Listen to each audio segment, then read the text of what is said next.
परमा भागवत जननी श्रीमा परम प्रभु श्री अरविंद चरण कमल अनंत कोटि प्रणाम जनाई आम आरंभ करने को जाऊँ आज ऑनलाइन श्री अरविंद आस्पिरेशन पाठचक्र कार्यक्रम। आज ऑनलाइन श्री अरविंद आस्पिरेशन पाठचक्र उपस्थित थिबा समस्त भाई बापा मान वंदे मातरम आ प्रणाम। कार्यक्रम आरंभ आम नीरव प्रभु मां को ध्यान करवा चलतु आम मंत्रमय सावित्री उच्चारण सहित। आज मंत्रमय सावित्री उच्चारण पृष्ठ संख्या रही 127। आज मंत्रमय सावित्री को उच्चारण करने आम बरगढ़ अमन भाई को अनुरोध करुँ, भाई आपण मंत्रमय सावित्री उच्चारण करूँ। आम समस्ते नीरव प्रभु मां को ध्यान करूँ, समस्ते silence. Savitri, Book 2, The Book of the Traveler of the World, Canto 3, The Glory and the Fall of Life. Spelled to force the heart to start delight, they carried the pride and mastery of their charm, as if life's banner on the roads of space. Ideas were luminous, comrades of the soul, mind played with speech, cast javelins and of thought. But needed not these instruments toil to know, knowledge was nature's pastime like the rest. Investitured with the fresh heart's bright ray, and early God instincts child inheritors, tenants of the perpetuity of time, still thrilling with the past creation's bliss, they stepped existence in their youth of soul. An exquisite and vehement tyranny, the strong compulsion of their will to joy, poured smiling streams of happiness through the world. There reigned a breath of high immune content, a fortunate gate of days in tranquil air, a flood of universal love and peace, a sovereignty of tireless sweetness lived like a song of pleasure on the lips of time. A last spontaneous odor freed the wheel, a sun-frank winging of the soul to bliss, the breadth and greatness of the unfettered act, and the swift fire heart's golden liberty. There was no falsehood of soul's severance. There came no crookedness of thought or word to rob creation of its native truth. All was sincerity and natural force. Their freedom was sole rule and highest law. In a happy series climbed or flung these worlds, in realms of curious beauty and surprise, in fields of grandeur and of titan power, life played at ease with her immense desires. A thousand Edens she could build or nor pause. No bound was set to her greatness and to her grace and to her heavenly variety. धन्यवाद भाई, बहुत सुस्पष्ट पठन। ये आम मंत्रमय सावित्री उच्चारण सहित नीरव प्रभु मां को ध्यान करुले। वर्तमान कार्यक्रम गोटे मातृवंदना निवेदन बेल ता सांग को गोटे प्रभुंर दिव्य ग्रंथ भी आलोचित होउछि, ता हूँ दि ह्यूमन साइकिल मानव जुग चक्र। तार दीर्घ दिन है 24 चैप्टर टी कंटिन्यू होता, गत सप्ताह ता सरी जाइछि। वर्तमान आज कार्यक्रम ह्यूमन साइकिल मानव जुग चक्र 24 चैप्टर टी आरंभ हम, जहाँकि धारावाहिक भाव में यही दिव्य ग्रंथ टी आलोचना कर श्री अरविंद आश्रम पंडिचेरी प्रकाश भाई। आज प्रकाश भाई को अनुरोध करवा, प्रकाश सिंह भाई हाथ में दुईटी कार्य, गोटे है प्रभु मां चरण कमल सी गोटे भक्ति नैवेद्य अर्पण करने सांगे सांगे जो आलोच्य विषय रही आज नूतन विषय चैप्टर 24 दि ह्यूमन साइकिल, ता हूँ आज नूतन विषयटी हूँ आध्यात्मिक जुगर आविर्भाव अग्रगति, the advent and progress of the spiritual age. भाई को अनुरोध कराऊँ, भाई आपणकर कार्यटी त्वरान्वित करंतु। परम प्रभु श्री अरविंद दिव्यजन्य माँ उपस्थित थिबा समस्त दिव्य आत्मागण ସମସ୍ତଙ୍କୁ ବନ୍ଦେ ମାତରମ୍, ନମସ୍କାର ଏବଂ ଶୁଭେଚ୍ଛା। ହ୍ୟୁମାନ୍ ସାଇକେଲର ଚାପ୍ଟର 24 ଆରମ୍ଭ କରିବା ପୂର୍ବରୁ ମାଙ୍କ ପଦକମଳରେ ଏକ ଭକ୍ତି ଅର୍ଘ୍ୟ ନିବେଦନ କରିବା। ତାପରେ ଆମେ ବିଷୟବସ୍ତୁ ମଧ୍ୟକୁ ପ୍ରବେଶ କରିବା। ଯୁଆଡ଼େ ଦେଖେ ତୁମରି ରୂପ, ତୁମରି କୃପା ପରଶ, ଜହ୍ନରେ ଦେଖେ ତାରାରେ ଦେଖେ ମୁରୁକି ହସ, ମା ଯୁଆଡ଼େ ଦେଖେ ତୁମରି ରୂପ, ତୁମରି କୃପା ପରଶ, ଜହ୍ନରେ ଦେଖେ ତାରାରେ ଦେଖେ ମୁରୁକି ହସ, ମା ଯୁଆଡ଼େ ଦେଖେ।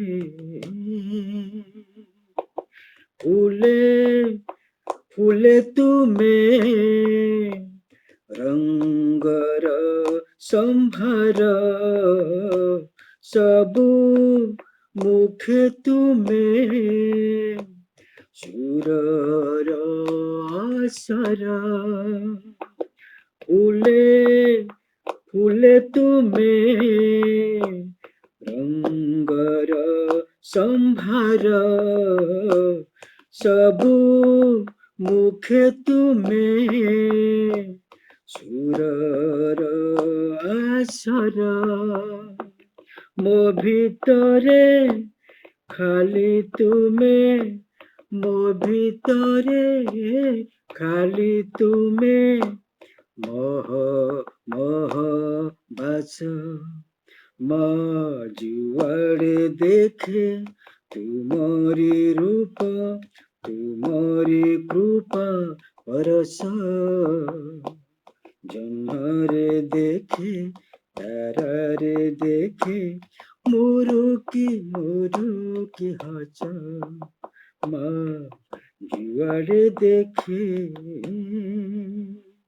सागर ढेउ ढेउ रे तुमे, तुमरी संगीत रागिणी तोळे, संज सकाळे पक्षीर ताळे, प्रकृति बंदना आकुळे ढाळे, सागर ढेउ ढेउ रे तुमे, तुमरी संगीत रागिणी तोळे, संज सकाळे पक्षीर ताळे, प्रकृति बंदना आकुळे ढाळे, सबुठी तुम करुणा झर, सबुठी तुम करुणा झर, आनंद उच्छ्वास, मा जुआड़े देखे तुमरी रूप,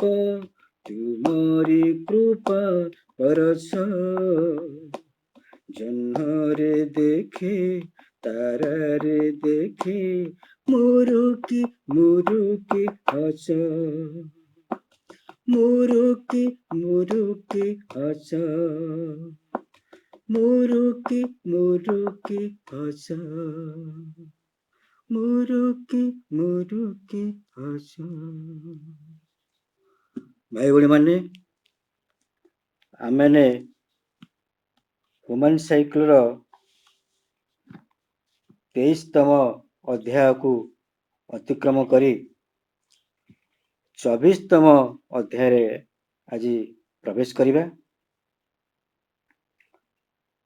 एई चैप्टर 24 रो विषय वस्तु रही आध्यात्मिक जुगर आविर्भाव और अग्रगति।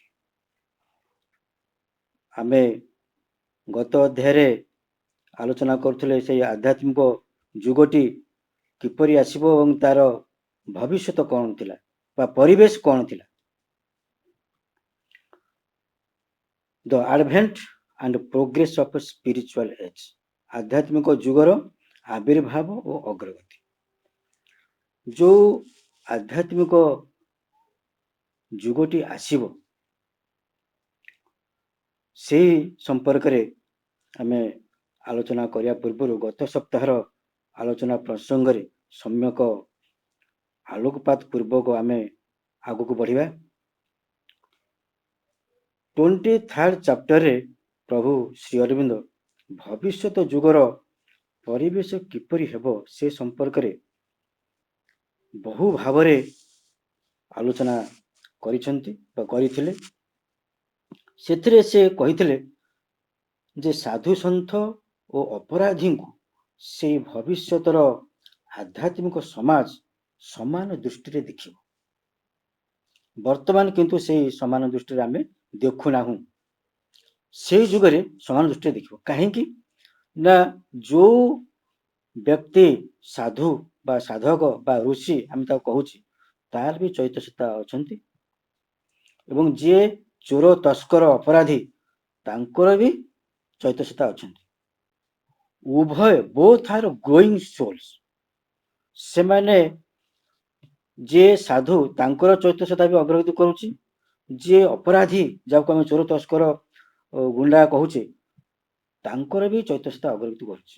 ତେଣୁ ସେଇ ଯୁଗର ଯେ ସମାଜ ଇଏ ଉଭୟଙ୍କୁ ସମାନ ଦୃଷ୍ଟିରେ ଦେଖିବ ଏବଂ ଯିଏ ଅପରାଧୀ ତାକୁ ମୃତ୍ୟୁଦଣ୍ଡ ଦବ ନାହିଁ କିମ୍ବା ସେମିତି କୌଣସି କଠିନ ଦଣ୍ଡ ତାକୁ ଦବ ନାହିଁ, କିନ୍ତୁ ତାକୁ ସୁଯୋଗ ଦବ ଯେ ସେ ତା ଚୈତନ୍ୟ ସତ୍ତାକୁ କିପରି ଅଗ୍ରଗତି କରିପାରିବ। ଜଣେ ଇଚ୍ଛା କଲେ ମଧ୍ୟ ସେଇ ଯୁଗରେ ଅଗ୍ରଗତି କରିପାରିବ, ଯେମିତି ଦସ୍ୟୁ ରତ୍ନାକର ବାଲ୍ମୀକି ହେଇପାରିଥିଲେ। ତେବେ ବିବର୍ତ୍ତନର ଗତିଶୀଳତା ସେ ପରମଙ୍କ ପର୍ଯ୍ୟନ୍ତ ହିଁ ଲମ୍ବି ଯାଇଛି। ଧୂଳି ଠାରୁ ମଣିଷ ପର୍ଯ୍ୟନ୍ତ ସମସ୍ତେ ଅଗ୍ରଗତି କରୁଛନ୍ତି, କେହି ସ୍ଥିର ନାହାନ୍ତି। ଯିଏ ଆଜି କୁକୁରଟିଏ ଅଛି ସେ ଭବିଷ୍ୟତରେ ଦିନେ ମଣିଷ ହବ, ଯିଏ ବାଘଟିଏ ଅଛି ସେ ଭବିଷ୍ୟତରେ ଦିନେ ମଣିଷ ହବ, ଯିଏ ଗୋଟେ ଟିକ୍ ବୃକ୍ଷଟିଏ ଅଛି ସେ ବି ଦିନେ ମଣିଷଟିଏ ହବ। ଯୋଉ ଟେଳା ମାଟିଟି ଆମେ ଦେଖୁଛେ ସେ ଟେଳା ମାଟିଟି ବି ଦିନେ ମଣିଷ ହବ ଏବଂ ମଣିଷ ବିବର୍ତ୍ତ ହୋଇ ଦିନେ ଦେବତ୍ୱକୁ ଅବତୀର୍ଣ୍ଣ ହବ। ତେବେ ଜଣେ ଚାହୁଁ ବା ନ ଚାହୁଁ ତା ଭିତରେ ଏଇ ବିବର୍ତ୍ତନଟି ଚାଲିଛି। ଯଦି ଜଣେ ଯୋଗର ଆଶ୍ରୟ ନିଏ ତେବେ ଏହି ବିବର୍ତ୍ତନ ଦ୍ରୁତତର ହେବ। ଜଣେ ଶୀଘ୍ର ତାର ଡେଷ୍ଟିନେସନ ଯାଇ ପହଞ୍ଚିଯିବ। ଯେମିତି ଜଣେ ଏରୋପ୍ଲେନରେ ଯାଉଛି, ଜଣେ ଟ୍ରେନରେ ଯାଉଛି, ସେମାନେ ଶୀଘ୍ର ଯାଇକି ପହଞ୍ଚିବେ। ଜଣେ ଯଦି ଚାଲି ଚାଲି କିମ୍ବା ସାଇକେଲରେ ଯାଏ ତାହେଲେ ସେ ବହୁତ ବିଳମ୍ବରେ ପହଞ୍ଚିବ। ତେଣୁ ଯୋଗ ହଉଛି ଏଭଳି ଏକ ରାସ୍ତା ଯେ ଅନେକ ଜନ୍ମକୁ ସେ ଗୋଟିଏ ଜନ୍ମରେ ଅତିକ୍ରମ କରିଯିବ। ତେବେ ଶ୍ରୀ ଅରବିନ୍ଦ ଏଠି କହୁଛନ୍ତି ଯେ ସମସ୍ତେ ଆମେ ଆଗକୁ ଚାଲିଛୁ, ଯୋଗ ମାଧ୍ୟମରେ ଜଣେ ଏଇଭଳି ଭାବରେ ଅଧିକ ଦ୍ରୁତ ଅଗ୍ରଗତି କରିପାରିବ। ବିବର୍ତ୍ତନ କେବେ ପଛକୁ ଫେରେ ନାହିଁ। ଆମର ଗାଁ ଗହଳିର କଥା ଉଠେ ଯେ ଏ ଲୋକଟା ଏତେ ଖରାପ ଲୋକ, ସେ ମରିଗଲା ପରେ ହୁଏତ କୁକୁର ବିଲୁଆ କି ମେଣ୍ଢା ହେଇକି ଜନ୍ମ ହବ। ଶ୍ରୀଅରବିନ୍ଦ କହୁଛନ୍ତି ଏହା ଭ୍ରାନ୍ତ ଧାରଣା। ବିବର୍ତ୍ତନ କେବେ ପଛକୁ ଫେରେ ନାହିଁ, ବୟସ କେବେ ପଛକୁ ଫେରେ ନାହିଁ। ଯାହା ଆଗକୁ ଚାଲିଛି ଆଗକୁ ହିଁ ଚାଲିବ। ଗଛ ଯେତେବେଳେ ବଢୁଛି ସେ ଆଗକୁ ବଢି ହିଁ ଚାଲିବ, ଫୁଲ ଦବ, ଫଳ ଦବ, ତାପରେ ସେ ଗଛର ବିଲୟ ଘଟିବ। ମଣିଷ ସେମିତି ବୟସ ତାର ବଢି ଚାଲିବ, ଶେଷକୁ ବୁଢା ହବ ଏବଂ ମୃତ୍ୟୁବରଣ କରିବ। ସେମିତି ବିବର୍ତ୍ତନ କେବେ ହେଲେ ପଛକୁ ଫେରିବ ନାହିଁ। ଯୋଉ ମଣିଷଟି ଯାହାକୁ ଆମେ ଭାବୁଛୁ ସେ ପାପୀ ବୋଲି, ସେ ଚୋର ତସ୍କର ବୋଲି ସେ ମର୍ଡର କରୁଛି ବା ତାର ଚରିତ୍ର ବହୁତ ଖରାପ, କିନ୍ତୁ ତା ଭିତରେ ଯୋଉ ଚୈତ୍ୟ ସତ୍ତା ସିଏ କଣ କରୁଛନ୍ତି ନା ସେଇ ଏକ୍ସପିରିଏନ୍ସ ନଉଛନ୍ତି। ସେଇ ଚୋରି କରିବାର ଯୋଉ ଏକ୍ସପିରିଏନ୍ସ, जो मर्डर कर जो एक्सपीरियंस जो गुंडा राज जो एक्सपीरियंस सी नौ चैत्य सता कौन करती ना शह शह जन्म धरी से विभिन्न प्रकार एक्सपीरियंस नियंती तेणु आम से सकाशे श्रीरंग कहते जे से जो भविष्य जो जुग आसो सी मनुष्य को गोटे अपराधी भाव देखनी सी जानव से गोटे दिव्य आत्मा see his observing the experience तेबे एटी गोटे कथा श्रीरंग कहते जे सावित्री से कहते जे जितेबाला से जुगटी आसब कौ जुग ना जितेबाला अति मानव माने आसबे एवं अति मानव मनीष मानव यार जो मध्यवर्ती समय आसो ता हूँ पूर्ण आध्यात्मिक जुग से पूर्ण आध्यात्मिक जुगरे जो मनीष माने जन्म ग्रहण करेंगे से माने विवर्तन जो रही द्रुततर करेंगे केमिति करेंगे ना जो कथा को साधारण मनुष्य डरुची मृत्यु को डरुची जो दुख जंत्रणा को डरुची से मृत्यु दुख जंत्रणा को पार कर चली जाए सावित्री 445 पेज रे श्रीबंधु कहते he who would save the race must share its pen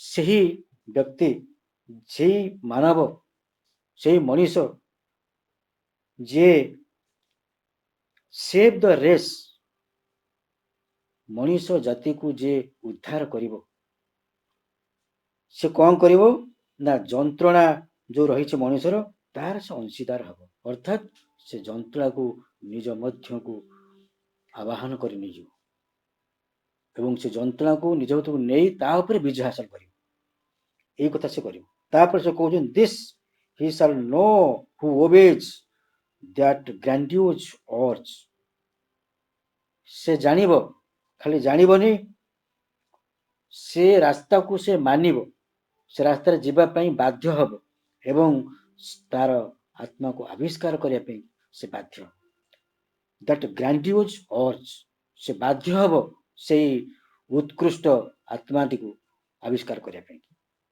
तापर कहउछंती the great who came to save this suffering world से जो महान आत्मागण जो माने कि वेदना क्लिष्ट जगत को उद्धार करने पाई आसीबे एवं and rescue out of times shadow and the law से महाकाल अंध नियम रु त्राही देवा को आसीबे महाकाल जो अंध नियम अच्छी कौन ना मनीष दिने मरिब मर्त्य मंडल देह बही देवता हेले भी मरल तेणु तापर लाइन कहते must pass beneath the yoke of grief and pain मनीषर कांधरे जो जुआलिटी पड़ी जो योक जो जुआलिटी पड़ी से जुआल जो दौड़ी अच्छी ताकू से छिंडे की चली जीवो जमिति वर्ष वर्ष धरी बलद दुईटी ऊपर जो जुआली पड़ी थाए से सेमती हल कर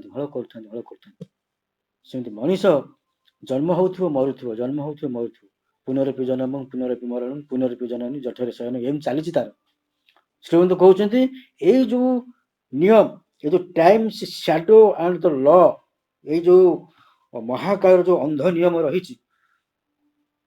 से अंध नियम तो त्राही देवाई से आसवे तापर लाइन कहते they are cut by the wheel that they had hoped to break से माने आशा करथिबा से जो कथाटी जहाँ भांगे से जो व्हील कौन से व्हील ना जन्म मृत्यु जो व्हील टाइम भीतर रही बारंबार जन्म ग्रहण कर बारंबार मृत्यु ग्रहण कर तार विरुद्ध से माने संग्राम करेंगे से लॉ को भांगे ऑन देयर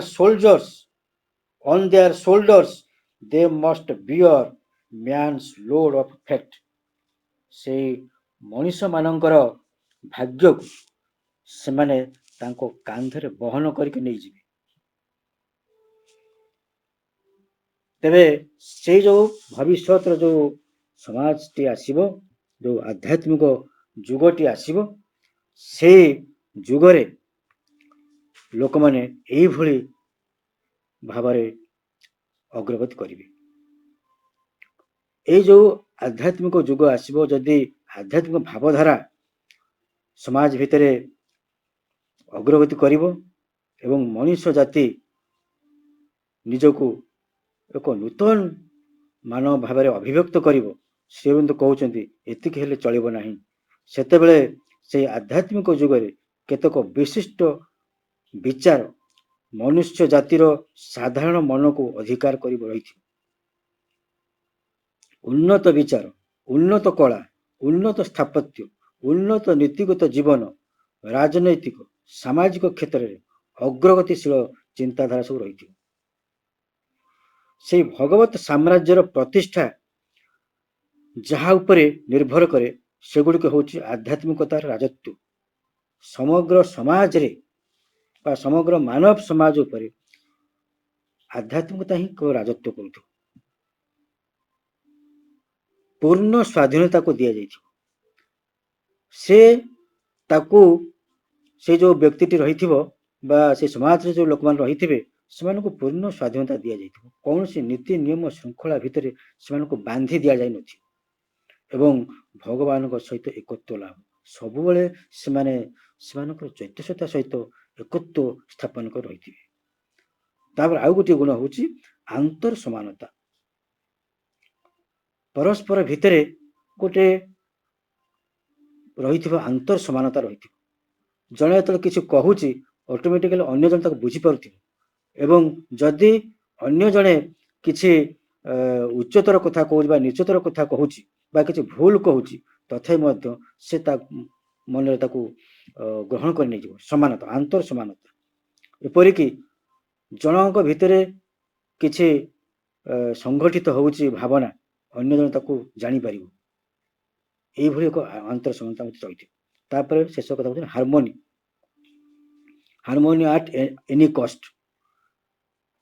ଯେକୌଣସି ପରିସ୍ଥିତିରେ ମଧ୍ୟ ଏକ ସୁସମ୍ୟତା ରହିବା ଆବଶ୍ୟକ।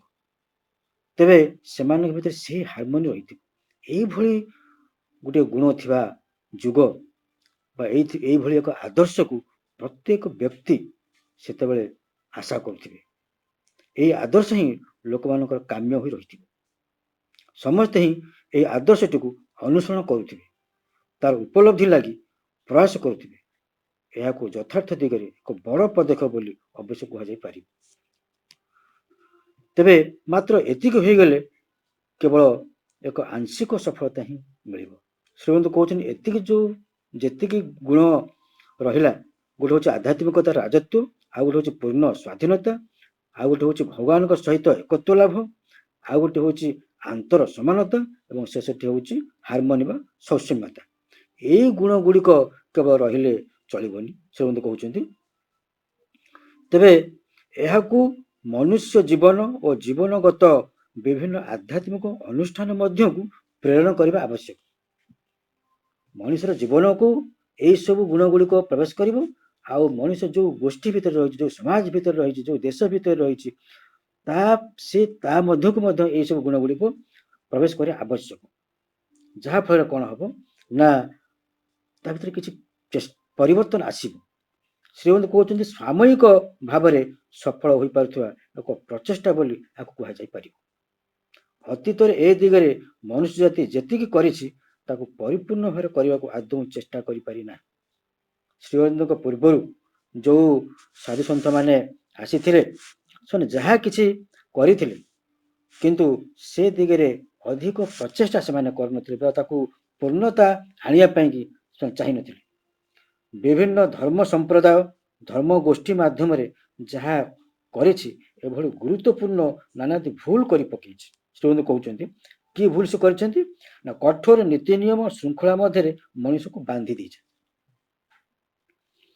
ଯାହା ଫଳରେ ମଣିଷ ଆଉ ଅଧିକ ଅଗ୍ରଗତି କରିପାରି ନାହିଁ, ମଣିଷ ଉପରେ କୌଣସି ପ୍ରଭାବ ପକେଇ ପାରି ନାହିଁ। ସେମାନଙ୍କୁ କେବଳ ସକାଳ ଠାରୁ ରାତି ପର୍ଯ୍ୟନ୍ତ ସେ ଗୋଟିଏ ନିୟମ ବା ଭିତରେ ବା ଗୋଟିଏ ଶୃଙ୍ଖଳା ଭିତରେ ସେମାନେ ବାନ୍ଧି ଦିଆଯାଇଛି। କିନ୍ତୁ ଶ୍ରୀ ଅରବିନ୍ଦ କହୁଛନ୍ତି ଭବିଷ୍ୟତରେ ଯେମିତି ଏହାର ପୁନରାବୃତ୍ତି ନ ହୁଏ, ମଣିଷ ଯେତିକି ଅଗ୍ରଗତି କରିଛି ତାଠାରୁ ଆହୁରି ଅଧିକ ଆଧ୍ୟାତ୍ମିକ ଜାଗରଣ ଓ ଆଧ୍ୟାତ୍ମିକ ଆକାଂକ୍ଷା ତା ଭିତରେ ସୃଷ୍ଟି ହେବା ଉଚିତ। ଅତୀତରେ ତ ଯାହା ଘଟିଗଲା, ଯାହା ମଣିଷ ଅଗ୍ରଗତି କରିଛି, କିନ୍ତୁ ନୂତନ ଭାବେ ତା ଭିତରେ ଏଇସବୁ ଜାଗରଣ ଆସିବା ଉଚିତ। ମଣିଷ ଯେଉଁ ଆଧ୍ୟାତ୍ମିକତାକୁ ଆକାଂକ୍ଷା କରୁଛି ସେଇଠି ଏହାଠାରୁ ଏକ ବୃହତ୍ତର ଶକ୍ତି। ସେଥିପାଇଁ ଆଧ୍ୟାତ୍ମିକତାର ଛାଞ୍ଚଟି ଅନୁସାରେ ବ୍ୟକ୍ତି ମନୁଷ୍ୟକୁ ପୂର୍ଣ୍ଣ ଗତିଶୀଳତା ନେଇ ସମ୍ପୂର୍ଣ୍ଣ ନୂତନ କରି ସୃଷ୍ଟି କରିବାକୁ ପଡ଼ିବ। ଯେଉଁ ପୁରାତନ ଆଧ୍ୟାତ୍ମିକତା ରହିଥିଲା, ଏ ଯେଉଁ ନୂତନ ଆଧ୍ୟାତ୍ମିକତା ରହିଛି, ଏହା ଦ୍ୱାରା ତାକୁ ମଣିଷକୁ ତିଆରି କରିବାକୁ ପଡ଼ିବ। ମନୁଷ୍ୟ ସେଇ ପୁରୁଣା ଛାଞ୍ଚଟିକୁ ନିଜ ଭିତରୁ କାଢ଼ି ଫିଙ୍ଗି ଦେବା ଉଚିତ। ତାହେଲେ ନୂତନ ଆଦର୍ଶଟିକୁ ନିଜ ଭିତରେ ସ୍ଥାପନ କରିବା ସମ୍ଭବ ହେବ। ଗୋଳିଆ ମିଶା କରିବା ଦ୍ୱାରା ନୂତନ ଆଦର୍ଶର ମୂଳ ତତ୍ତ୍ୱଟିକୁ ମଣିଷ ଧରିପାରିବ ନାହିଁ। ଶ୍ରୀବନ୍ଧ ଅତିମାନସ ଯୋଗ ସମ୍ପର୍କରେ କହୁଛନ୍ତି ଯେ ପୁରାତନ ଯେଉଁ ଯୋଗ ଥିଲା ସେ ଯୋଗ ନିଶ୍ଚିତ ଭାବରେ ତ୍ରୁଟିପୂର୍ଣ୍ଣ ଥିଲା, କାରଣ ସେମାନେ କେବେ ହେଲେ ସେ ପରିପୂର୍ଣ୍ଣତା ଆଡ଼କୁ ଗତି କରିବାକୁ ଚାହିଁନଥିଲେ। ତା ପରବର୍ତ୍ତୀ ପାରାଗ୍ରାଫରେ ଶ୍ରୀବନ୍ଧ 14ଟି ପଏଣ୍ଟ କହିଛନ୍ତି। ଆମେ ପଏଣ୍ଟ ଗୁଡ଼ିକୁ ଆଲୋଚନା କରିବା। ସେ କହୁଛନ୍ତି ପ୍ରଥମ ପଏଣ୍ଟ, ଯେତେବେଳେ ଏକ ନୂତନ ଆଦର୍ଶ ସମାଜ ମଧ୍ୟକୁ ଆସୁଛି, ମନୁଷ୍ୟ ଜାତି ତାକୁ ଲାଭ କରି ସନ୍ତୁଷ୍ଟ ହେଇ ରହିଯାଉଛି। ନୂତନ ଆଦର୍ଶ, ଧରାଯାଉ ବୌଦ୍ଧ ଧର୍ମ ଗୋଟେ ଆଦର୍ଶ, ଯେତେବେଳେ ସେ ଆସିଲା ସମାଜ ମଧ୍ୟକୁ, ତାକୁ ସମାଜ ଗ୍ରହଣ କଲା ଏବଂ ସେତିକିରେ ସନ୍ତୁଷ୍ଟ ହେଇ ରହିଗଲା। ସେହି ଆଦର୍ଶର ଆଂଶିକ ପ୍ରଭାବକୁ କେବଳ ଗ୍ରହଣ କଲା। ବୁଦ୍ଧଦେବ ଯାହା କିଛି କହିଲେ ସେଥିରୁ ଅଳ୍ପ କିଛି ସମାଜ ଅଳ୍ପ କିଛି ଗ୍ରହଣ କଲା। ସମଗ୍ର ଜୀବନଟିକୁ ଅନୁରୂପ କରି ଗଢ଼ିବା ପାଇଁ ମଣିଷ ଆଦୌ ଚେଷ୍ଟା କଲା ନାହିଁ, କିମ୍ବା ସେ ଆଦର୍ଶକୁ ସୁଯୋଗ ଦେଲା ନାହିଁ ଯେ ନିଜ ଭିତରେ ସେ ଆଦର୍ଶ କେମିତି ପ୍ରବେଶ କରି ତାକୁ ପରିବର୍ତ୍ତନ କରୁ। ବୁଦ୍ଧଦେବ ଯାହା କହିଦେଲେ ସେଇ କଥାଟି ବା ସେଇ ଆଦର୍ଶଟି ବା ବୌଦ୍ଧଜିମ୍ ଯେଉଁ ରହିଛି, ତା ଯେଉଁ କଲ୍ଟ ରହିଛି, ଶ୍ରୀଅରବିନ୍ଦ କହୁଛନ୍ତି ଯେ ତାର ରଙ୍ଗ ଦ୍ୱାରା ଜୀବନଟିକୁ କେବଳ ଅଳ୍ପ ବହୁତ ରଙ୍ଗାଇ ଦିଆଯାଇଛି। ଖାଲି ଏଇଠି ବୌଦ୍ଧ ଧର୍ମ କଥା କୁହାଯାଉନି, ହିନ୍ଦୁ ଧର୍ମ କଥା ଏମିତି କୁହାଯିବ, ମୁସଲିମ ଧର୍ମ କଥା କୁହାଯିବ, ଅନ୍ୟାନ୍ୟ ଧର୍ମ କଥା କୁହାଯାଉଛି।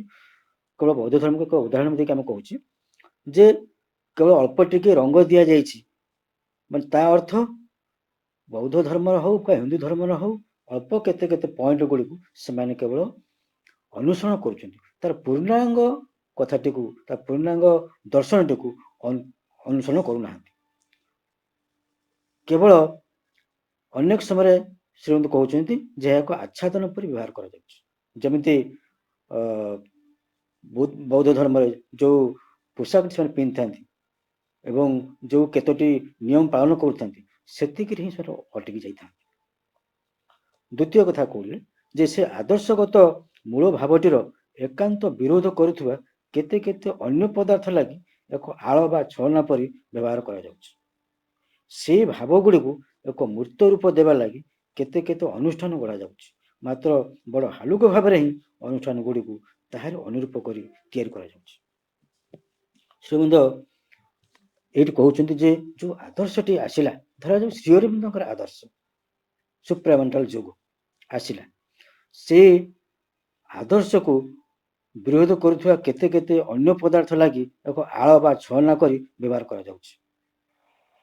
ଶ୍ରୀଅରବିନ୍ଦ ଏହି କଥା କହିଛନ୍ତି, ମା ଏହି କଥା କହିଛନ୍ତି, ଏହି ଆଳ ଦେଖାଇ ସେମାନେ ବିଭିନ୍ନ ପ୍ରକାର ନୂଆ କଥା ଗୁଡ଼ିକୁ ତା ଭିତରେ ମନରୁ ଆସୁଥିବା କଥା ଗୁଡ଼ିକୁ ପୁରେଇ ଦିଅନ୍ତି। ତାପରେ କହୁଛନ୍ତି ସେଇ ଭାବକୁ ଏକ ମୂର୍ତ୍ତ ଦେବା ଲାଗି କେତେ କେତେ ଅନୁଷ୍ଠାନ ଗଢ଼ାଯାଉଛି। ଆମେ ଅନ୍ୟ ଅନୁଷ୍ଠାନକୁ ବି କହିବା, ମା ଶ୍ରୀଅରବିନ୍ଦଙ୍କ ଅନୁଷ୍ଠାନ ବି କହିବା, ଯୋଉଠି ସବୁ ପୂର୍ଣ୍ଣାଙ୍ଗ ଶିକ୍ଷା କେନ୍ଦ୍ର ଗଢ଼ି ଉଠିଛି ବା ରିଲିଜ ଗଢ଼ି ଉଠିଛି, ଶ୍ରୀଅରବିନ୍ଦ କହୁଛନ୍ତି ଏଇଭଳି ଅନୁଷ୍ଠାନ ଗଢ଼ା ଯାଇପାରୁଛି, ମାତ୍ର ବଡ଼ ହାଲୁକ ଭାବରେ ହିଁ ଅନୁଷ୍ଠାନ ଗୁଡ଼ିକୁ ତାହାର ଅନୁରୂପ କରି ତିଆରି କରାଯାଉଛି।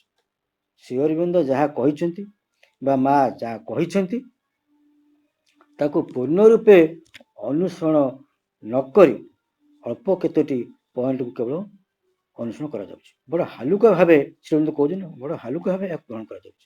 ଦେଖନ୍ତୁ 1920 ମସିହାରେ କଥା ଶ୍ରୀଅରବିନ୍ଦ କହିଥିଲେ, ଆମେ 2020 ଆସି ପହଞ୍ଚିଛେ, 20 ପରେ ଆସି ପହଞ୍ଚିଗଲେଣି। ଉପରେ ଗୋଟେ କୌଣସି ଆଦର୍ଶକୁ ଧରା ହୋଇଛି ଏବଂ ଲୋକମାନେ ବି ତାହାରି ଅନୁଷ୍ଠାନ ଗୁଡ଼ିକ ମଧ୍ୟରେ ବାସ କରୁଛନ୍ତି, ଏହାକୁ ହିଁ ଯଥେଷ୍ଟ ବୋଲି ଗ୍ରହଣ କରୁଛନ୍ତି। ଯେଉଁ ଆଦର୍ଶଟି ଆସିଛି ତା ଶ୍ରୀଅରବିନ୍ଦଙ୍କର ହଉ କି ଅନ୍ୟାନ୍ୟ କୌଣସି ସାଧୁସନ୍ତଙ୍କର ହଉ, ସେ ଆଦର୍ଶଟିକୁ ନେଇ ସେମାନେ ଗୋଟିଏ ଆଶ୍ରମ ତିଆରି କଲେ, ଗୋଟେ ଅନୁଷ୍ଠାନଟିଏ ତିଆରି କଲେ ଏବଂ ତାରି ମଧ୍ୟରେ ବସବାସ କଲେ। ଶ୍ରୀଅରବିନ୍ଦ କହୁଛନ୍ତି ସେମାନେ ସେତିକି ସନ୍ତୁଷ୍ଟ ହେଇଯାଆନ୍ତି, କିନ୍ତୁ ସେ ଆଦର୍ଶଟିକୁ ପୂର୍ଣ୍ଣ ଭାବରେ ନିଜ ଜୀବନରେ ଅନୁସରଣ କରିବା, ସେ କଥାଟି ସେମାନଙ୍କ ପାଖରେ ହୁଏ ନାହିଁ। ତାପରେ କହୁଛନ୍ତି କୌଣସି ଗୋଟେ ଆଦର୍ଶକୁ ଧରି ରଖିବାକୁ ସେହି ଆଦର୍ଶ ଅନୁସାରେ ଜୀବନ ନ ବଞ୍ଚିବା ଲାଗି ସତେବା ଏକ ଆଳ ପରି ବ୍ୟବହାର କରାଯାଉଛି।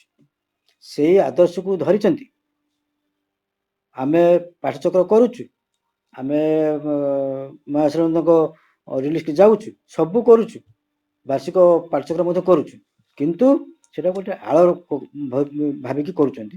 ପୂର୍ଣ୍ଣ ରୂପେ ସେ ଆଦର୍ଶଟିକୁ ନିଜ ଜୀବନରେ ବଞ୍ଚୁନାହାନ୍ତି। ଶ୍ରୀଅରବିନ୍ଦ ଏ କଥା କେତେ ଆଗରୁ କହୁଛନ୍ତି ଯେ କୌଣସି ଗୋଟେ ଆଦର୍ଶକୁ ଧରି ରଖିବାଟାକୁ ସେ ଆଦର୍ଶ ଅନୁସାରେ ଜୀବନ ନ ବଞ୍ଚିବା ଲାଗି ସତେବା ଏକ ଆଳ ପରି ବ୍ୟବହାର କରୁଛନ୍ତି, ସତେ ଯେମିତି ଗୋଟେ ଆଳ ଗୋଟିଏ ପରି ବ୍ୟବହାର କରୁଛନ୍ତି।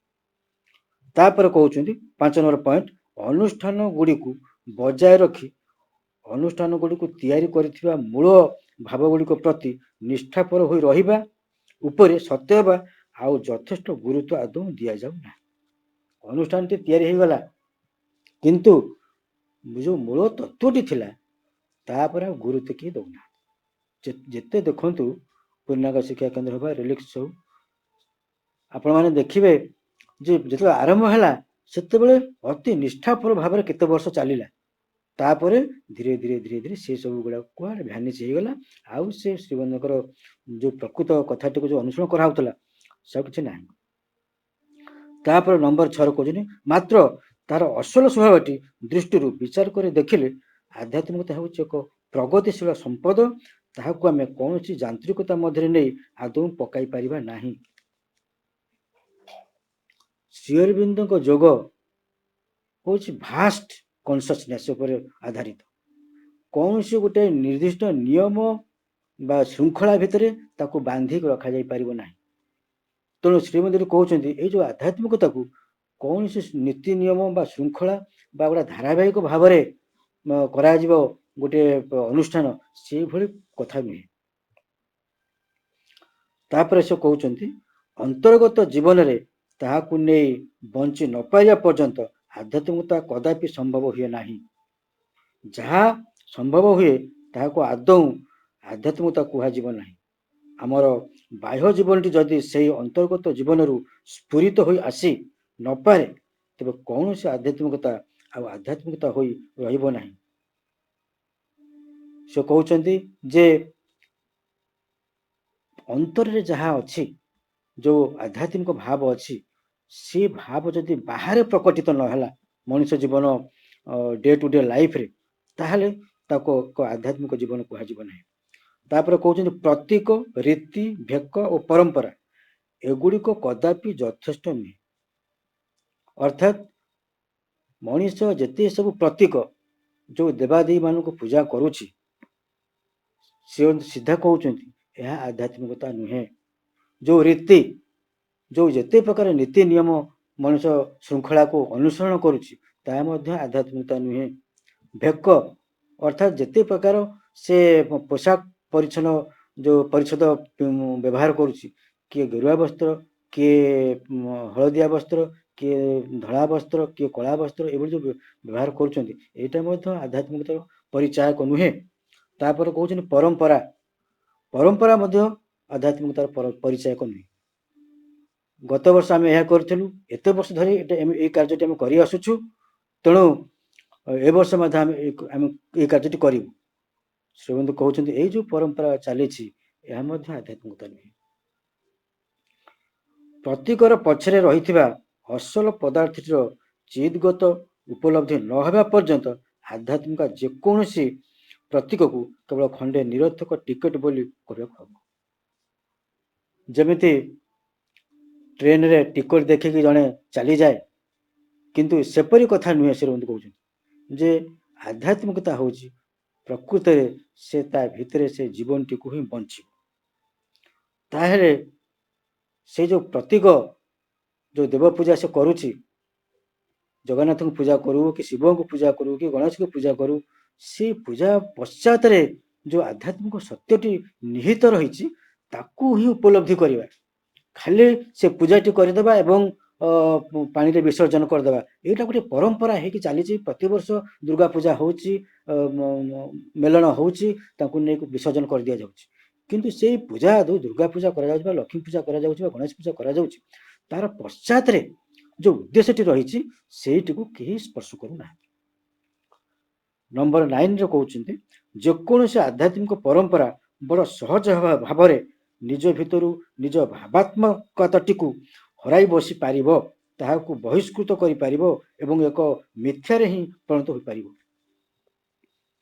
ଯେଉଁ ପରମ୍ପରାଟିକୁ ସେମାନେ ଅନୁସରଣ କରୁଥିଲେ ସେ ଯେଉଁ ପରମ୍ପରାଟିକୁ ସେମାନେ ବନ୍ଦ କରିଦେଇ ପାରନ୍ତି। ଅର୍ଥାତ୍ ଏତେ ବର୍ଷ ଧରି ଆମେ ଗଣେଶ ପୂଜା କରୁଥିଲୁ, ଏ ବର୍ଷ ଆମେ କରିବୁନି, ସେମାନେ ବନ୍ଦ କରିଦେଇ ପାରନ୍ତି ଏବଂ ତାହା ମଧ୍ୟ ଏକ ମିଥ୍ୟାରେ ପରିଣତ ହେଇପାରେ। ନା ଆଉ କେବେ ବି କରିବୁନି, ଏହା ଠିକ ନୁହେଁ, ଏ କଥା ମଧ୍ୟ ସେମାନେ କହିପାରନ୍ତି। ନମ୍ବର 10 ପଏଣ୍ଟରେ କହୁଛନ୍ତି ଯେକୌଣସି ଆଧ୍ୟାତ୍ମିକ ରୀତି ବା ଛାଞ୍ଚ ହୁଏତ କେବଳ ଏକ ସାମୟିକ ଛାଞ୍ଚ ମାତ୍ର ହୋଇ ରହିପାରିବ, ଯାହା ଭିତରୁ କି ଆଧ୍ୟାତ୍ମିକ ଜୀବନ ବଞ୍ଚିବାର ପ୍ରେରଣାଟି ମାତ୍ର କେତେ ସମୟ ଲାଗି ପ୍ରବାହିତ ହୋଇ ଆସିପାରିବ।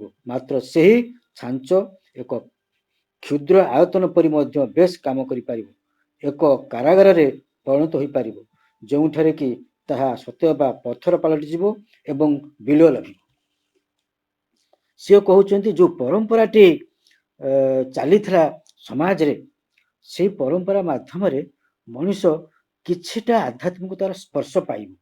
ଧରାଯାଉ ଗୋଟେ ଯଜ୍ଞ କରୁଛନ୍ତି, ଗୋଟେ ପରମ୍ପରା ପ୍ରତିବର୍ଷ ଯଜ୍ଞ ହେଉଛି, ସେ ଯଜ୍ଞରୁ କିଛି ଆଧ୍ୟାତ୍ମିକ ସ୍ପର୍ଶ ସେମାନେ ପାଇପାରନ୍ତି, ମାତ୍ର ସେହି ଛାଞ୍ଚ ଏକ କ୍ଷୁଦ୍ର ଆୟତନ ପରି ରହିଥାଏ। ସେ କହୁଛନ୍ତି ଯେ ସେତିକିରେ ସେ ସୀମାବଦ୍ଧ ହେଇକି ରହିଥାଏ। ସେ ଆଧ୍ୟାତ୍ମିକ ଯେଉଁ ଭାବଟି ପ୍ରତିବର୍ଷ ଲୋକମାନେ ଯାଆନ୍ତି, ସେଠି ଯଜ୍ଞରେ ବସନ୍ତି, ସେତିକି, ଆଉ ତା ଜୀବନ ମଧ୍ୟକୁ ପ୍ରବେଶ କରିପାରେ ନାହିଁ। ସେଇ ଯଜ୍ଞ ସ୍ଥାନରେ ରହିଥାଏ, ମଣିଷ ତା ସ୍ଥାନରେ ରହିଥାଏ, ଯେଉଁଠାରେ କି ତାହା ସତେ ବା ପଥର ପାଲଟିଯାଏ, ସେ ସେତିକିରେ ହିଁ ରହିଯାଏ ଏବଂ ଶେଷକୁ ବିଲୟ ହେଇଯାଏ। ସେ କହୁଛନ୍ତି ଯେ ତାର କିଛି ମୂଲ୍ୟ ହିଁ ରହେ ନାହିଁ। ସେ ଏତେ ବର୍ଷ ଧରି ଯେଉଁ ଯଜ୍ଞ ସେମାନେ କରୁଛନ୍ତି ବର୍ଷ ଧରିକି, ତାର କିଛି ମୂଲ୍ୟ ହିଁ ରହିନାହିଁ।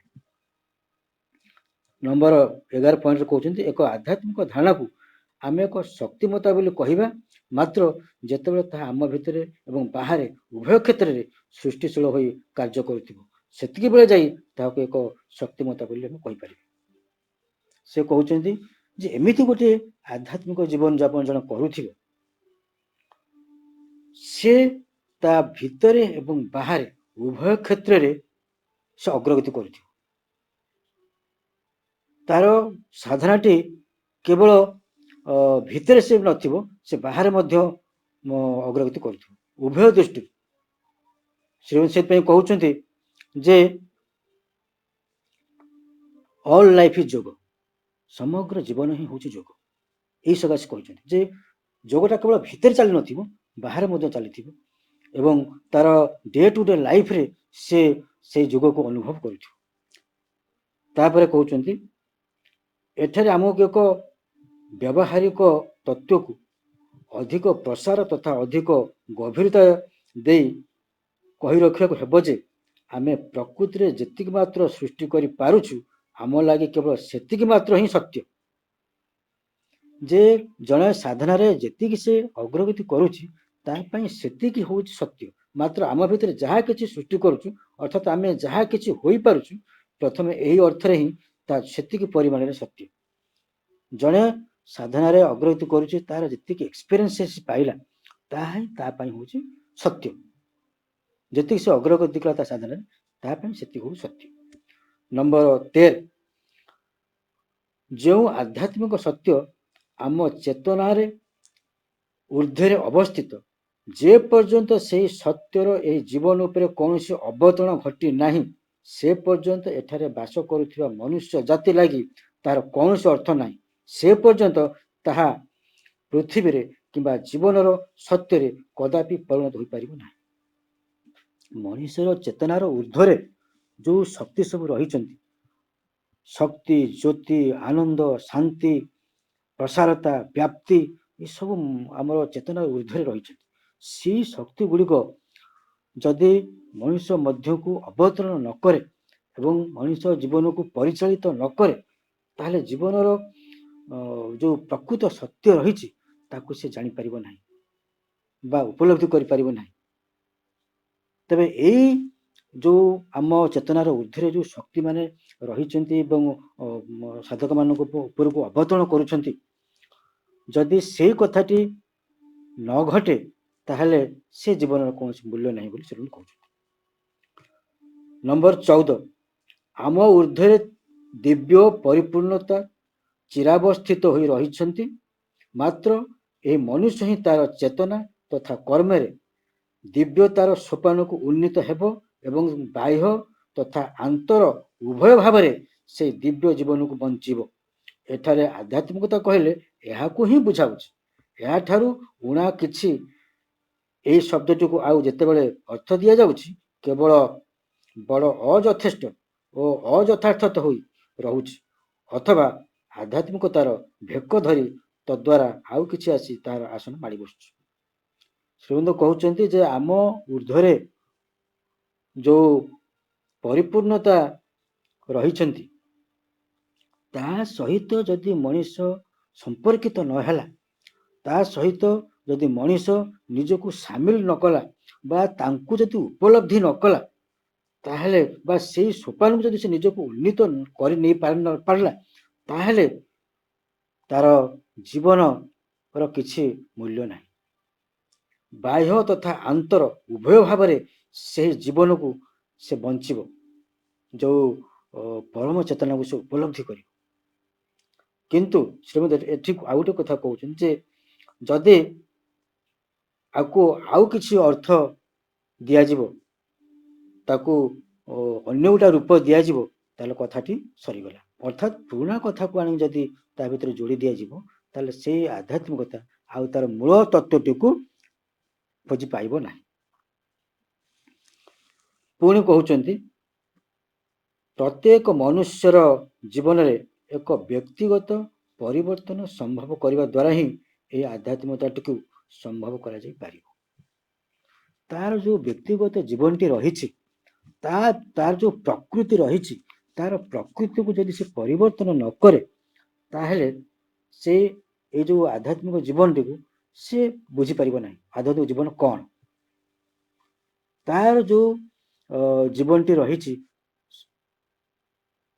এই ଜୀବନଟି ପୂର୍ଣ୍ଣ ରୂପେ ପ୍ରକୃତି ଦ୍ୱାରା ହିଁ ପରିଚାଳିତ। ଆମ ଭିତରେ ଯେଉଁ ପ୍ରକୃତି ଗୁଡ଼ିକ ରହିଛନ୍ତି, ସେ ହେଉଛନ୍ତି ଷଢ଼ରିପୁ, କାମ, କ୍ରୋଧ, ଲୋଭ, ମୋହ, ମଦ, ମାଶ୍ଚର୍ଯ୍ୟ।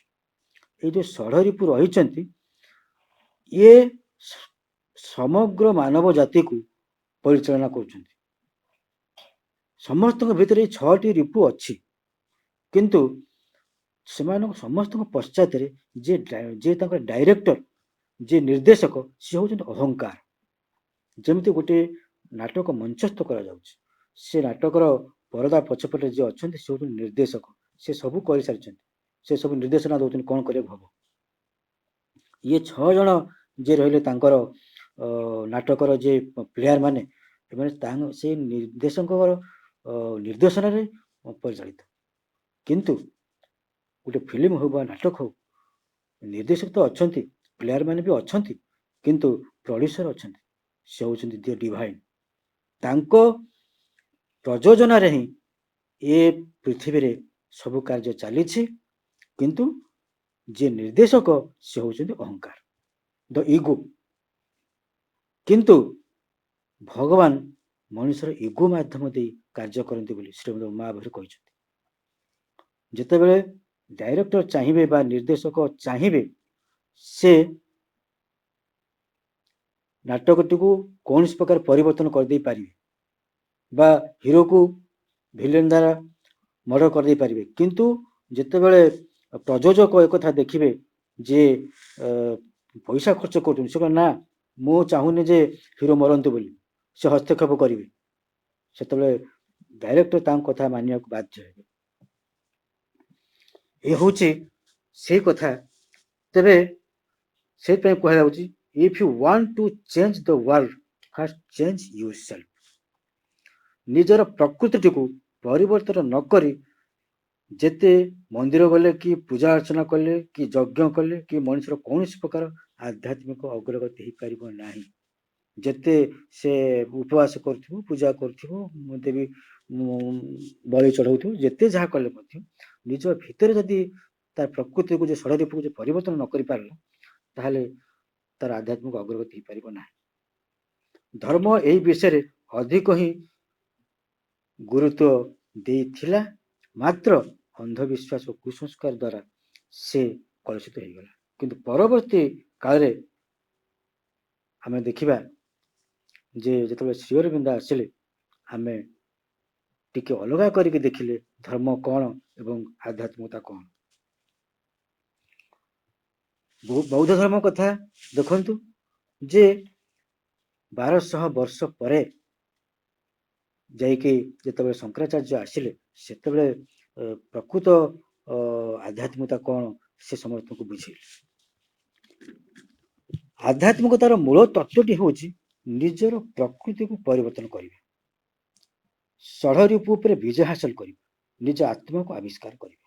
ଏ ହେଉଛି ମୂଳ କଥା। ଏଇ କଥାଟିକୁ ଛାଡ଼ି ଦେଇକି ମଣିଷ ପୂଜା ଅର୍ଚ୍ଚନାରେ ମାତି ରହିଛି। ଆମେ ଆଗରୁ ଆଲୋଚନା କରିସାରିଛୁ ଯେ ପ୍ରତ୍ୟେକ ଦେଶ, ସମାଜ ବା ଗୋଷ୍ଠୀ ବା ଯୋଉ ଗ୍ରୁପ ରହିଛନ୍ତି ସମସ୍ତଙ୍କର ସୋଲ ଅଛି, ଗୋଟେ ଆତ୍ମା ରହିଛି। ଆମେ ପୂର୍ବ ଅଧ୍ୟାୟରେ ଆଲୋଚନା କରିଛେ ସମୂହ ବା ଗୋଷ୍ଠୀ କିମ୍ବା ଏକ ସମାଜର ଆତ୍ମା ନିର୍ଭର କରେ ତା ମଧ୍ୟରେ ବାସ କରୁଥିବା ବ୍ୟକ୍ତିମାନଙ୍କର ଆତ୍ମା ଓ ଜୀବନ କିପରି ରହିଛି। ଯଦି ସେଇ ବ୍ୟକ୍ତିମାନେ ଆଧ୍ୟାତ୍ମିକ ଭାବରେ ଉନ୍ନତ ତାହେଲେ ସେଇ ସମୂହ ବା ଗୋଷ୍ଠୀର ଆତ୍ମା ଉନ୍ନତ।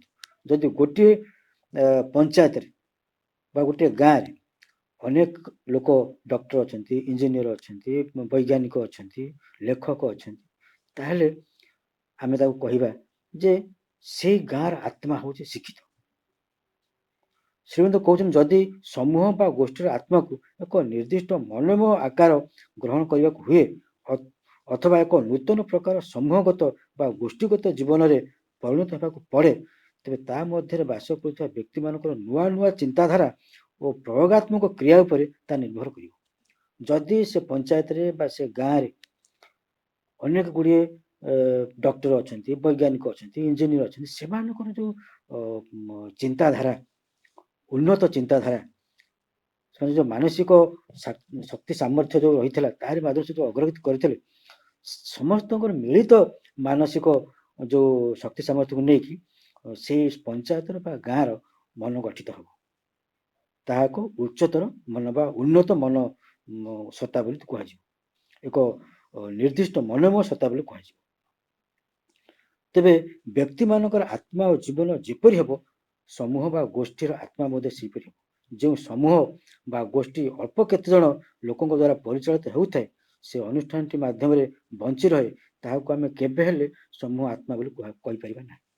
ଯେମିତି ଗାଁର 4-5 ଜଣ ମୁଖିଆ ଲୋକ ଥାଆନ୍ତି, ସେ ଯାହା କହନ୍ତି ତାହାରି ଦ୍ୱାରା ଗାଁଟି ପରିଚାଳିତ ହୁଏ। ଶ୍ରୀମନ୍ତ କହୁଛନ୍ତି ନା, ସେଇ 5 ଜଣଙ୍କ ଦ୍ୱାରା ନୁହେଁ, ସମଗ୍ର ଗାଁର ଲୋକମାନଙ୍କର ମତ ନେଇକି ଯଦି କିଛି କରାଯିବ ତାହେଲେ କୁହାଯିବ ଯେ ହଁ ଗାଁର ଆତ୍ମା କିଛି କହିଲା। କିନ୍ତୁ ସେ 5 ଜଣ ଲୋକ କହିଲେ ଯଦି କହିବେ ତାହେଲେ ତାକୁ ଗାଁର ଆତ୍ମା ବୋଲି କୁହାଯିବ ନାହିଁ।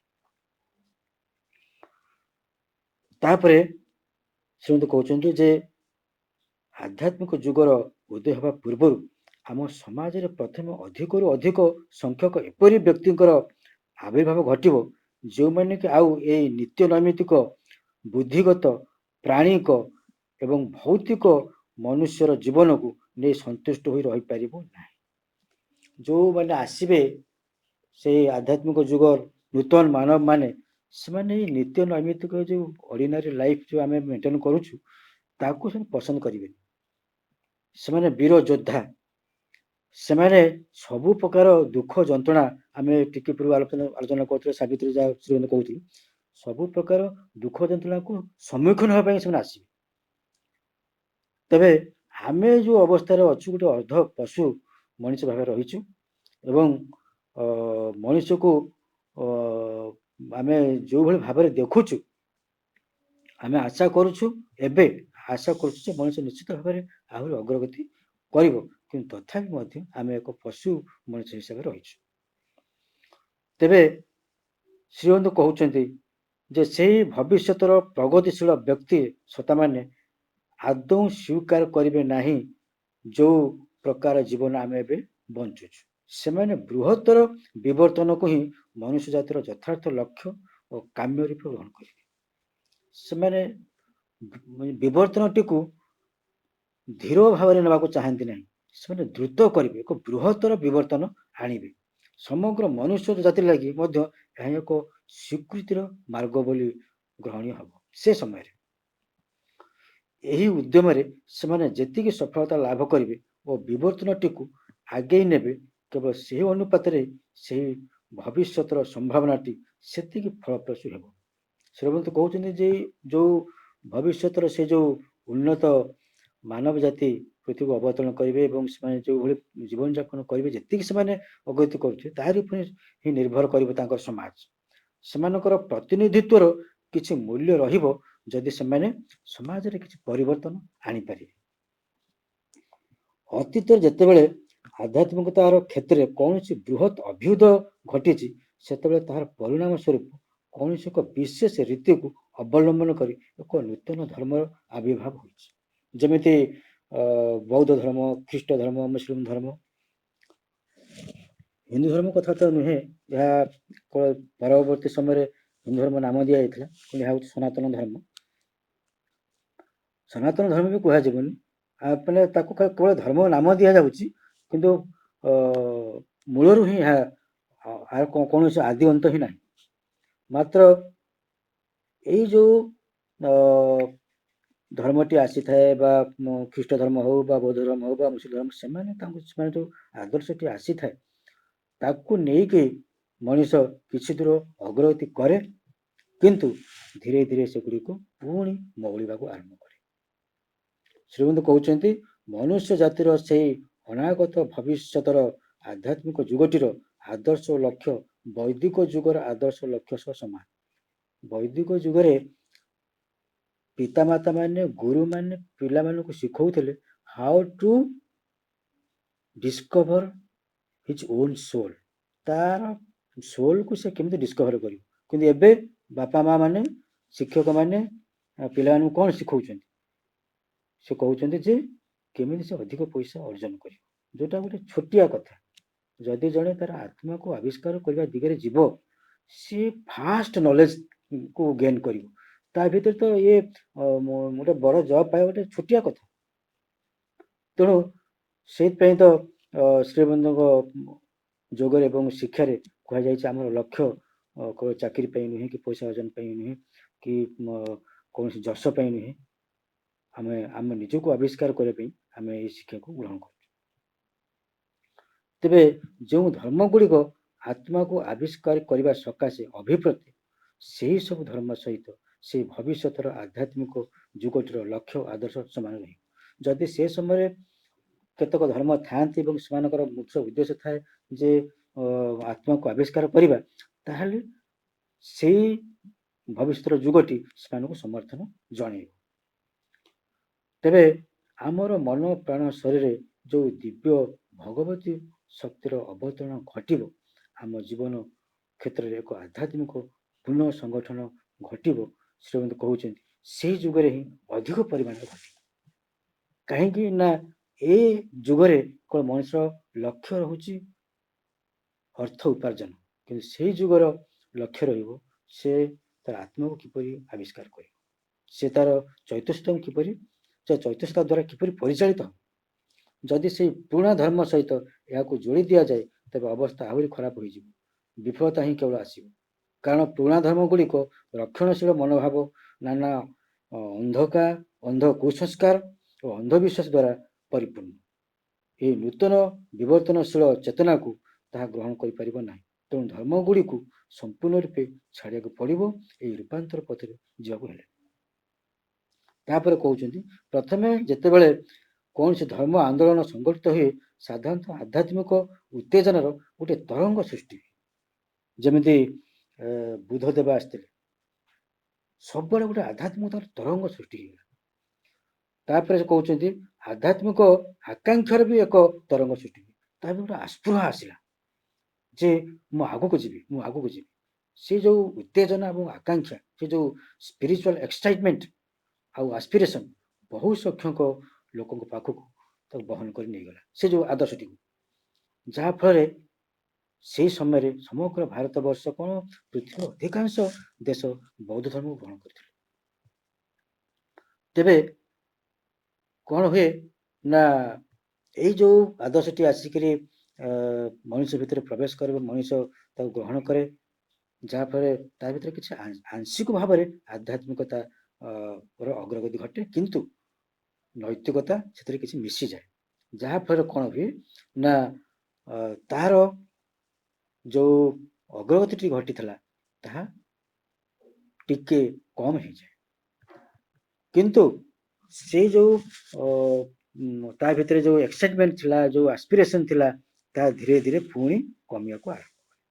ମାତ୍ର ଗୋଟିଏ ଦୁଇଟି ପୁରୁଷ, ଅର୍ଥାତ୍ 100 କି 2 ବର୍ଷ କିମ୍ବା ତାଠୁ ଟିକେ ଅଧିକ ହେଲେ ଚଳିବ, ତାପରେ କ'ଣ ହୁଏ ନା, ସେଇ ପୁରୁଷ ଦ୍ୱିପୁରୁଷ ପରେ ସେଇ ଯୋଉ ଆଦର୍ଶଟି ଆସିଥାଏ, ତାହା ଧୀରେ ଧୀରେ ଧୀରେ ତାର ଗୁଣକୁ ହରେଇ ବସେ, ତାହା ଫିକା ପଡ଼ିବାକୁ ଆରମ୍ଭ କରେ ଏବଂ ଅନୁଷ୍ଠାନଟି ସେମିତି ରହିଥାଏ ସତ, ଯେମିତି କହନ୍ତି କନା ଅଛି କର୍ପୂର ଉଡ଼ି ଯାଇଛି, ସେଇଭଳି ଅନୁଷ୍ଠାନଟି ଥାଏ, କିନ୍ତୁ ତାର ପ୍ରକୃତ ତତ୍ତ୍ୱଟି ଆଉ ସେଠି ନଥାଏ। ଯଦି କୌଣସି ମହାନ ଆଧ୍ୟାତ୍ମିକ ବ୍ୟକ୍ତିତ୍ୱଙ୍କୁ ନିଜର ପ୍ରେରଣାର ଉତ୍ସ କରି ଧରି କୌଣସି ଧର୍ମ କ୍ଷେତ୍ରରେ ଏକ ଅତ୍ୟନ୍ତ ଶକ୍ତିଶାଳୀ ଆନ୍ଦୋଳନ ସଂଗଠିତ ହୋଇଥାଏ, ତେବେ ପ୍ରଥମକାଳୀନ ଉତ୍ସାହଟି ଊଣା ହୋଇଯିବା ପରେ ମଧ୍ୟ ଧର୍ମ ଗଠନର କେନ୍ଦ୍ର ରୂପେ ଏକ ବିଶେଷ ଭାବରେ ତାହା ରହିଥାଏ। ସେ କହୁଛନ୍ତି ଯେ ଯଦି କୌଣସି ଉଚ୍ଚତର ଧର୍ମଗୁରୁ ବା ମହାପୁରୁଷ ସେମାନଙ୍କ ଦ୍ୱାରା ଯଦି ସେଇ କଥାଟି ବା ସେ ଆଦର୍ଶଟି ଆସିଥାଏ, ତାହେଲେ ପ୍ରଥମକାଳୀନ ଉତ୍ସାହଟି ଊଣା ହୋଇଯିବା ପରେ ମଧ୍ୟ, ମାନେ 100 ବର୍ଷ ବା 200 ବର୍ଷ ପରେ ସେ ଯଦି କମ ହେଇଯାଏ, ତଥାପି ମଧ୍ୟ ସେ ତାର ପ୍ରଭାବଶାଳୀତାକୁ ଟିକେ ହରେଇବାକୁ ପଡେ ତାକୁ। ବୌଦ୍ଧ ଧର୍ମ ଭାରତ ବର୍ଷରେ ବହୁତ କମ ସଂଖ୍ୟାରେ ଅଛି, କିନ୍ତୁ 1200 ବର୍ଷ ପୂର୍ବରୁ ତାହା ସମଗ୍ର ଭାରତ ବର୍ଷରେ ଛାଇ ଯାଇଥିଲା। ତ ଯାହା ହଉ, ମାତ୍ର ପରବର୍ତ୍ତୀ ତରଙ୍ଗ ଉତ୍ସାହ ଗୁଡ଼ିକର ଶକ୍ତି କ୍ରମଶଃ ହ୍ରାସ ପାଇଥାଏ ଏବଂ ଆନ୍ଦୋଳନଟି ନିଜର ମୂଳ ତତ୍ତ୍ୱଠାରୁ ଦୂରେଇ ଦୂରେଇ ଚାଲି ଯାଇଥାଏ, ଯେମିତି ଆଜି ବୌଦ୍ଧ ଧର୍ମର ଅବସ୍ଥା ଅଛି। ତେବେ ସେହି ଧର୍ମପନ୍ଥା ବିଶ୍ୱାସୀ ଓ ଅନୁରାଗୀ ମାନଙ୍କୁ ଏକାଠି ଗୋଟିଏ ଗଣରେ ବାନ୍ଧି ରଖିବା ଲାଗି ଅନ୍ୟ ସାଧାରଣ ଅଜ୍ଞାନ ଅନ୍ଧକାରରେ ରହିଥିବା ଲୋକମାନଙ୍କ ଠାରୁ ଅଲଗା ରଖିବା ଲାଗି ସେମାନଙ୍କୁ ଏକ ଅଲଗା ବେଶ ପୋଷାକ ଦ୍ୱାରା ନିର୍ଦ୍ଦିଷ୍ଟ କରି ରଖିବା ଲାଗି ଏକ ଧର୍ମ ଗୋଷ୍ଠୀ ଗଢ଼ିଥାଏ। ଅର୍ଥାତ୍ ସାଧାରଣ ଲୋକଙ୍କ ଠାରୁ ସେ ଲୋକମାନଙ୍କୁ ଅଲଗା ରଖିବା ପାଇଁ ତାକୁ ଗୋଟିଏ ଭେକ, ଅର୍ଥାତ୍ ଗୋଟେ ରୂପ ଦେଇଥାଏ, ତାକୁ ଗୋଟେ ପୋଷାକ ପିନ୍ଧିଥାଏ। ଅର୍ଥାତ୍ ଇଏ ଧଳା ବସ୍ତ୍ର ପିନ୍ଧିବେ, ଇଏ ହେଉଛି ଅମୋଘ ସମ୍ପ୍ରଦାୟର ବ୍ୟକ୍ତି, ସେ ହଳଦିଆ ବସ୍ତ୍ର ପିନ୍ଧିବେ, ସିଏ ଅମୋଘ ସମ୍ପ୍ରଦାୟର ବ୍ୟକ୍ତି, ସେ ଲାଲ ବସ୍ତ୍ର ପିନ୍ଧିବେ, ଇଏ ଅମୁକ ସମ୍ପ୍ରଦାୟର ବ୍ୟକ୍ତି। ତେଣୁ ଏଇଭଳି ଭାବରେ ସେମାନଙ୍କୁ ଅଲଗା କରି ରଖାଯାଇଥାଏ। ସେମାନେ କହୁଛନ୍ତି ଯେ ସାଧାରଣ ଲୋକମାନଙ୍କଠାରୁ ଅଲଗା କରି ରଖାଯାଇଥାଏ। ଯେମିତି ଗିର୍ଜା, ମସଜିଦ, ମନ୍ଦିର, ଏମାନଙ୍କର ବେଶ ପୋଷାକ ଅଲଗା ଥିବାରୁ ଲୋକମାନେ ଜାଣନ୍ତି ଇଏ କୋଉ ଗୋଷ୍ଠୀର। ହିନ୍ଦୁ ଧର୍ମରେ ଶହ ଶହ ଧାର୍ମିକ ସମ୍ପ୍ରଦାୟ, ସେମାନଙ୍କର ବେଶ ପୋଷାକର ରଙ୍ଗ ମଧ୍ୟ ଅଲଗା ଅଲଗା। ଏହି ସବୁ ଧାର୍ମିକ ଗୋଷ୍ଠୀ ବା ସମ୍ପ୍ରଦାୟ ମାନଙ୍କରେ ସୋପାନ କ୍ରମ ବନ୍ଧା ହୋଇଯାଇଥାଏ। ଅର୍ଥାତ୍ ପ୍ରାଥମିକ ସ୍ତରରେ ଯେମିତି ଧଳା ବସ୍ତ୍ର, ତାପରେ ହଳଦିଆ ବସ୍ତ୍ର, ତାପରେ ଟିକେ ଅଗ୍ରଗତି କଲେ ଶେଷରେ ଗୈରିକ ବସ୍ତ୍ର ପୂର୍ଣ୍ଣ ସାଧୁ ଭାବରେ ଗଣ୍ୟ ହୁଅନ୍ତି। ଯେତେ ସବୁ କଠୋର ନୀତି ନିୟମ ପ୍ରଚଳିତ ହୁଏ, ଯାହାକି ମଣିଷକୁ ପ୍ରଗତି ଦିଗରେ କେବେ ବି ନେଇଯାଏ ନାହିଁ। କେତେକ ବଦ୍ଧମୂଳ ବିଶ୍ୱାସକୁ ଧର୍ମର ନିର୍ଦ୍ଦିଷ୍ଟ ଅଙ୍ଗ ରୂପେ ଗ୍ରହଣ କରାଯାଇଥାଏ। କେତେଟା ଆଡ଼ମ୍ବରପୂର୍ଣ୍ଣ କଥା ଯେମିତି ଯଜ୍ଞ କରିବା, ବାର୍ଷିକ ସମ୍ମିଳନୀ କରିବାକୁ ଭାବନ୍ତି ଏହା ହେଉଛି ଗୋଟେ ପବିତ୍ର କାର୍ଯ୍ୟ। ଏହି କେତେଟା ଅନ୍ଧବିଶ୍ୱାସକୁ ମନୁଷ୍ୟ ଜାତି ମୁକ୍ତିର ଦାବି କରେ ଯେ ଏଇ ମୁଁ ଯଦି ବଦ୍ରୀନାଥ, ରାମେଶ୍ୱରମ, ପୁରୀ ଜଗନ୍ନାଥ, ଦ୍ୱାରକା ଚାରି ଧାମକୁ ଚାଲିଯିବି ତାହେଲେ ମୋ ଆତ୍ମା ମୁକ୍ତି ପାଇଯିବ।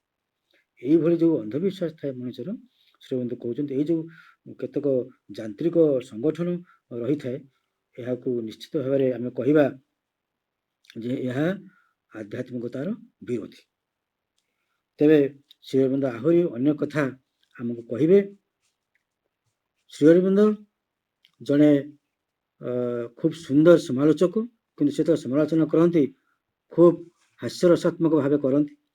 ତେଣୁ ସେଠି ଆମେ ଦେଖିଲେ ଏଠି ଯେ ସେ ସୁନ୍ଦର ଭାବରେ ସମାଲୋଚନା କରିଛନ୍ତି ମଣିଷ ସମାଜକୁ, ମଣିଷ ଜାତିକୁ, ଯେ କିଭଳି ଭାବରେ ସେ ଅନ୍ଧବିଶ୍ୱାସ ଏବଂ କୁସଂସ୍କାର ଦ୍ୱାରା ପରିଚାଳିତ ହେଇକି ତାର ଜୀବନଟିକୁ ଗୋଟେ ଖୁଣ୍ଟରେ ବାନ୍ଧି ରଖିଛି। କିନ୍ତୁ ସେ ଦିନେ ଏହି ଖୁଣ୍ଟରେ ଥିବା ଦଉଡ଼ିକୁ ଛିଣ୍ଡେଇ ଆଗକୁ ଚାଲିଯିବ। ତେବେ ଆସନ୍ତା ସପ୍ତାହକୁ ଆମେ ଆଉ ଟିକେ ଆଗକୁ ବଢ଼ିବା। ତେଣୁ ସମସ୍ତଙ୍କୁ ନମସ୍କାର, शुभेच्छा ଏବଂ ଧନ୍ୟବାଦ। धन्यवाद भाई, सुंदर भाव में आप उपस्थापन कर प्रभु श्री अरविंदर जो मनुष्य समाज प्रति आम मनुष्य मान जो man born in free but everywhere he founts change. मनुष्य पूर्व से जन्म होता मुक्त भाव में जन्म होता, परवर्ती पर्यायर श्रृंखल पड़गला। यहाँ रूसो कहते दार्शनिक। एवं ये रहा कौन ना धर्म, नीति, नैमिति ये सब जो विभिन्न प्रकार रही से सब जाक सब बांधिक रही। मनुष्यर प्रकृति विभिन्न षड़ रिपु ये सब रही, अनेक रिपु बंधन कर रही। से बंधन आम तो गोटे आलोचना भी करुचे, गोटे दुई थर आम आलोचना कले आस्पिरेशन पाठचक्र अतीत बंधन मुक्ति आम हवा। प्रभु माँ से जोगावतार अति मानस ज्योति द्वारा ही से शक्ति द्वारा ही आम निश्चित रूपे जो जगार आम आसीचे, जो गति आमर चली दिव्यतर पुणी दिव्यत्व आड़ को गति मझे मझे टी आमर जाइए। श्री अरविंद कहले समस्त सुख दुख दे आम से दिव्यत्व आड़ को आम गति करवा, रूपांतरित हवा, मन प्राण शरीर आम भगवत प्राप्त लभिबा, गतिमान हवा। यह नियति निर्दिष्ट है आम से ही पारिबा। आमर जो बंधन रही, जो प्रकार सब असुविधा रही से असुविधा मुक्ति जावा। प्रभु आहरी अनेक कथा कहते मनुष्य समाज प्रति, मनुष्य मान बहुत कथा से कहते। तेणु आम परवर्ती पर्यायर आहरी शुणा। कार्यक्रम को आम विरति घोषणा करवा। कार्यक्रम उपस्थित समस्त भाई मान को वंदे मातरम, प्रणाम। प्रभु माँ को अनंत कोटि प्रणाम जनाई भाई को बहुत बहुत धन्यवाद ज्ञापन कर कार्यक्रम को आम विरति घोषणा कले। कार्यक्रम समस्त